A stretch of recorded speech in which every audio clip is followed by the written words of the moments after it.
You know, in my last review when I said that Silent Hill Homecoming was a bad game because it tried too hard to be like Resident Evil 4, I realized that that actually can be interpreted in a few ways, more ways than I initially thought it could be.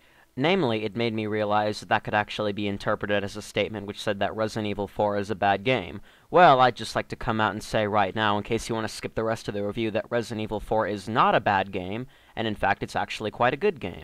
Now, for those of you who intend to sit through the rest of the review, let me explain to you why I say that it's a good game. Actually, looking at Resident Evil 4 back on its release, I'm really not surprised that it got all the praise that it did, especially when you consider that all the games in the series that came before Resident Evil 4 really were pretty bad. Now, before anyone gets pissed about that last comment that I made about how all the earlier Resident Evil games were bad, allow me just to reiterate that this is my own personalized opinion, and everyone else is entitled to their own.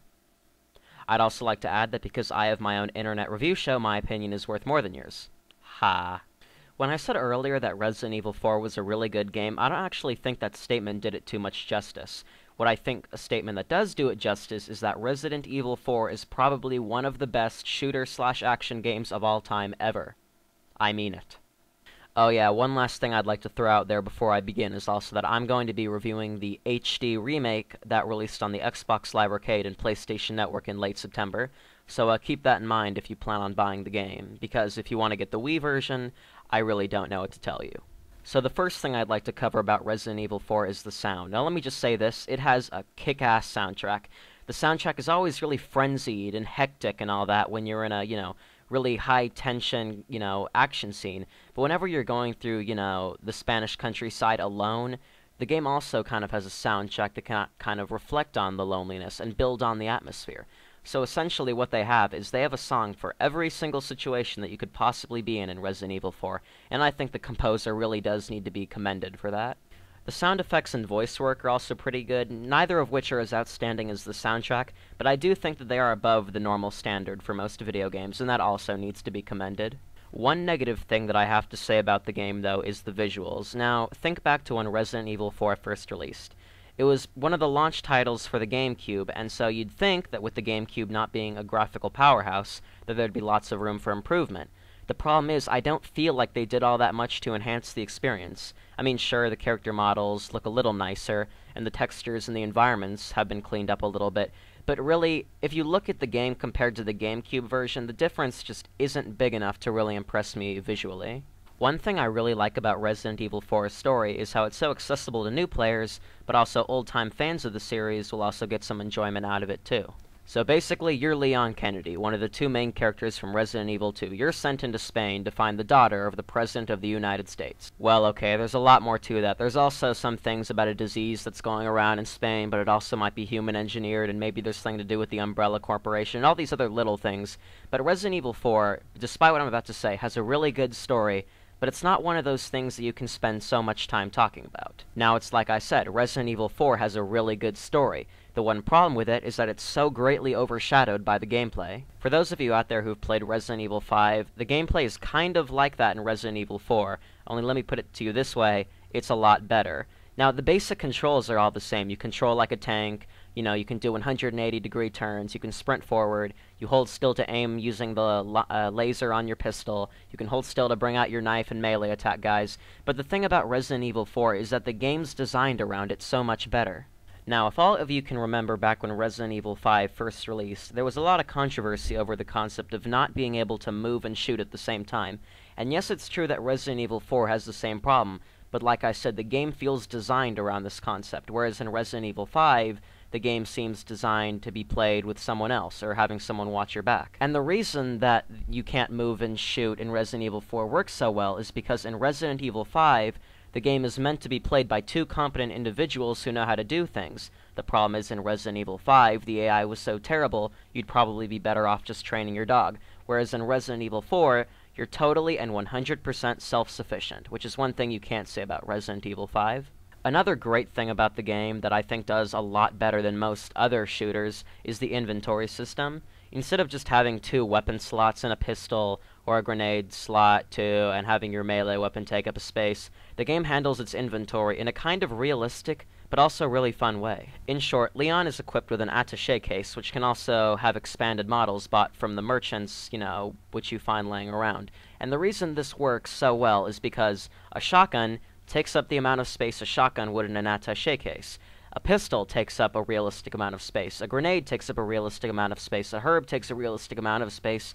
So in short, you can have as much in your attaché case as you want, just so long as you can fit it all in there, which I think is a lot better than, say, Resident Evil 5's inventory system, where they give you 9 slots. And in Resident Evil 5, 50 caliber sniper rifle takes just as much space as an egg, but in Resident Evil 4, a 50 caliber sniper rifle and an egg take up completely different amounts of space. Like in real life, where these things work, and there are such things as depth and mass and, space taken up, and atoms and matter, and all that scientific-y boring stuff.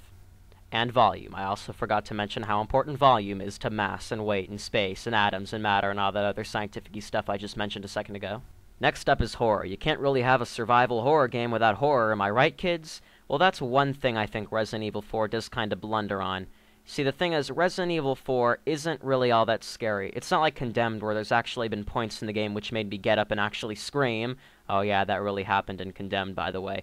But no, see, Resident Evil 4 doesn't go for the traditional kind of horror, where you're, supposed to have tension building up and eventually scream and then run around and have yourself a little cry and have some warm milk and then come back to it a few minutes later. The thing Resident Evil 4 does is it goes for a kind of hectic and frenzied kind of horror. Like, there's a sequence very early on in the game where you're supposed to hold out in a village for several minutes, while I believe an infinite wave of Spanish townsfolk come after you trying to kill you. And this really is an intense moment. It keeps you on the edge of your seat the entire time, and you're just begging for the whole thing to end so that you can pick up some resources and get yourself back together. And so it isn't really that traditional a kind of horror, and one might argue that it's not horror at all. I still do think Resident Evil 4 does a good job of keeping you on the edge of your seat, if nothing else. And the last thing I want to bring up about Resident Evil 4 is variety. I'm sure you're all familiar with the phrase, variety is the spice of life. Well, Resident Evil 4 embraces this idea full-on. Here, let me give you a basic summary right off the bat. You start off, I'm going to walk through the woods for a little while. Here's a little house. I go inside the house. A Spanish villager and his friends are trying to kill me.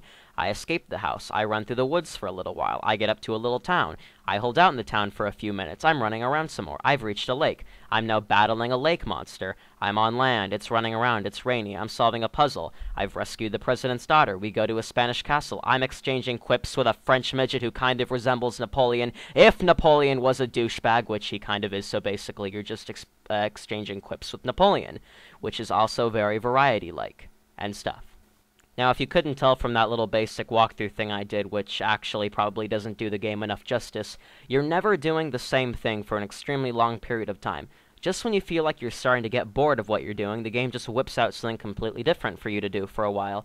Even if it's just a change of scenery or a change in the enemies you're fighting, the game never has you doing the same thing for too long a time, and considering how most games have you going through identical linear corridors shooting exactly identical enemies for the full, length of the game, it's nice to know that Resident Evil 4 just says screw that and does something completely totally random and different, which the game actually benefits from significantly.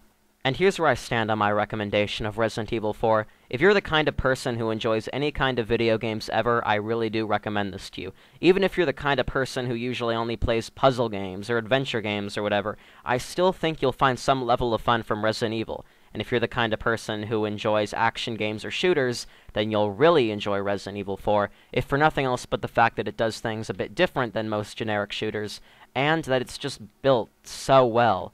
Honestly, I can't think of anyone that I wouldn't recommend the game to, unless they're the kind of person that just hates anything ever produced by anyone ever, in which case I have to question why they're here.